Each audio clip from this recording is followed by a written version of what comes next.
Hai guys, selamat datang di channel Ankun. Fans SMA Jujutsu silakan merapat, karena di video kali ini kita akan membahas lanjutan cerita Jujutsu Kaisen setelah Nanami yang secara mengejutkan muncul di tengah pertempuran antara Nobara dengan Shigemo.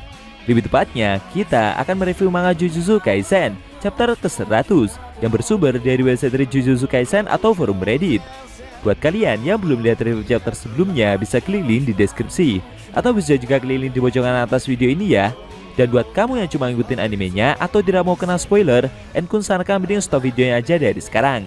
Nah, di chapter ke-100 ini, Nanami mengambil alih pertempuran Kukisaki dan bertarung melawan Shigemo. Di sisi lain, Yuji berhasil mendekat ke stasiun Shibuya, tempat Gojo dikurung. Dan secara tak terduga, dia juga bertemu dengan rekan penyihir yang lain. Penasaran? Oke, langsung aja kita bahas. Let's go!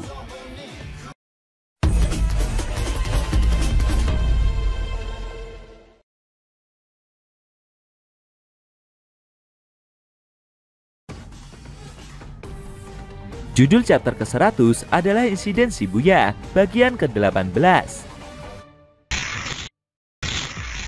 Di awal scene, kita diperlihatkan Nobara dan Shigemo yang melihat kedatangan Nanami.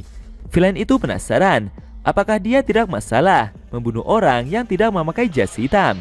Nanami sendiri berjalan menghampiri orang tersebut sambil bersiap untuk menyerang. Nobara yang melihat kedatangan pria itu teringat jika penyihir tersebut sebelumnya bersama dengan Megumi. Shigemo yang melihat Nanami terus berjalan maju memintanya untuk tidak mondar-mandir seperti itu. Menurutnya pria ini tidak bisa membaca situasi karena barusan dia sudah menyerang gadis manajer di sebelahnya juga. Tapi setelah melihat dengan seksama, ternyata staf Nita sudah berhasil menjauh dengan susah payah. Di sisi lain, Nanami sudah berdiri di belakang villain itu. Dia pun bertanya, di mana dan berapa jumlah mereka semua. Dengan sigap, Shigemo berbalik arah dan langsung menebas dada Nanami. Dia menjawab kalau tidak tahu akan itu semua. Kemudian Shigemo mencoba untuk menendang pria tersebut. Namun dia merasa aneh. Villain itu merasa seperti sedang menendang suatu batu saja. Nanami sendiri tidak mengelak dari serangan yang pemuda itu lancarkan. Anehnya lagi, tebasan yang Shigemo lancarkan tidak menghasilkan luka di tubuh pria tersebut. Sambil mengeluarkan aura yang penuh dengan emosinya itu, Nanami memegang kaki Shigemo dan kembali bertanya berapa jumlah musuh yang muncul. Villain itu pun kembali menjawab kalau dia tidak tahu. Namun belum sampai pemuda itu berkata lebih lanjut, dengan cepat Nanami langsung memukulnya. Saking kerasnya serangan yang penyihir itu lancarkan, bahkan membuat tubuh pemuda itu terpental jauh dan menghantam sebuah dinding kaca di belakang Kukisaki. Kejadian tersebut membuat Nobara sendiri begitu kaget. Sedangkan Shigemo yang menerima serangan itu mencoba untuk tetap bertahan meski telah menerima luka yang sangat parah. Dia sangat terkejut. Menurutnya dengan serangan yang dia terima barusan, harusnya dia sudah mati. Kenapa dia bisa selamat? Itu karena Shigemo memiliki teknik kutukan. Dia berencana untuk kabur, tidak peduli bagaimanapun caranya. Tapi sambil memegang rambut pemuda itu, Nanami kembali menghampirinya dan kembali lagi melontarkan pertanyaan yang sama. Sambil berteriak, Shigemo sendiri memberikan jawaban yang sama pula, jika dia tidak tahu berapa anggota mereka semua. Dan kembali lagi, penyihir kelas 1 itu melancarkan serangan. Kali ini Nanami memukul villain tersebut dengan sangat keras, bahkan membuat dinding di belakangnya sampai hancur. Kejadian itu membuat Shigemo mengalami luka yang sangat parah. Namun tidak jauh dari posisi mereka berada, ada pedang kutukan milik villain tersebut yang seperti bergerak untuk bersiap menyerang penyihir itu.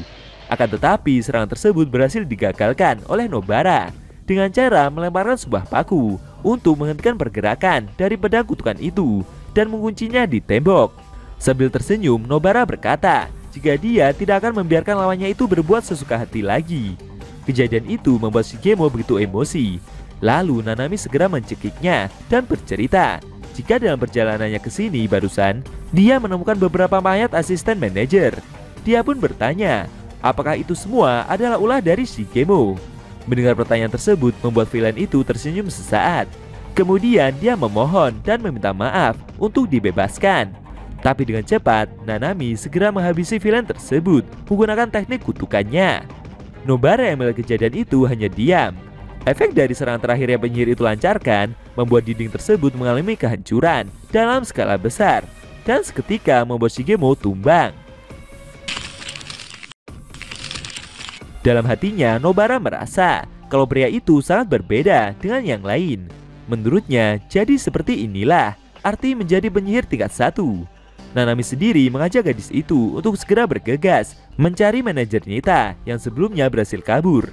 Oke, scene berpindah, kali ini ke Yuji yang sedang berlari menuju stasiun Shibuya. Ketika dalam perjalanan, dia melihat ada ratusan warga yang sedang diserang oleh para kutukan buatan Mahito. Yuji sendiri yang melihat kejadian itu tidak menyangka dengan jumlah para kutukan yang begitu banyaknya. Dia tidak bisa mengabaikan orang-orang ini. Tapi di sisi lain, Yuji juga tidak punya waktu untuk menyelamatkan mereka semua. Kejadian itu membuatnya jadi bingung harus berbuat apa. Karena lokasi dari stasiun yang mengurung Gojo Sensei sudah sangat dekat. Namun tiba-tiba ada seseorang yang memanggilnya sambil mengatakan suatu kode.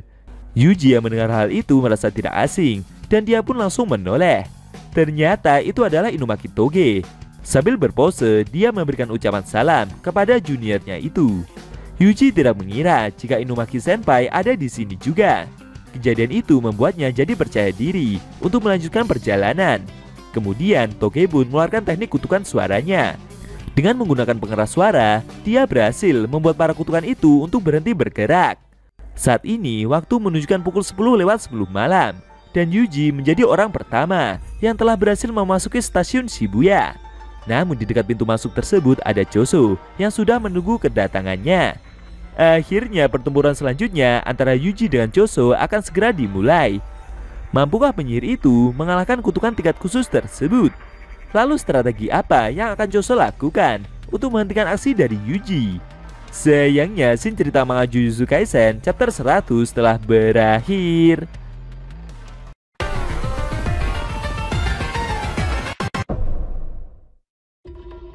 Nah, itu tadi review manga Jujutsu Kaisen chapter ke-100 yang intinya memperlihatkan Yuji yang telah berhasil memasuki stasiun Shibuya. Namun sayangnya di dekat pintu masuk tersebut ada Choso yang sudah bersiap untuk menghadangnya. Bagaimana menurut kamu? Jangan lupa tinggalkan komentar kalian ya. Kalau mau nonton review sebelum atau selanjutnya bisa klik link di deskripsi. Linknya udah Mimin taruh di sana kok. Buat kalian yang nonton review manga Jujutsu Kaisen secara maraton, bisa klik link di deskripsi juga ya guys. Oke? Tekan like kalau suka sama video ini dan dislike kalau nggak suka. Jika ada kata-kata dari Enku yang kurang pas, Enku mohon maaf dan sampai bertemu di video review manga Jujutsu Kaisen selanjutnya.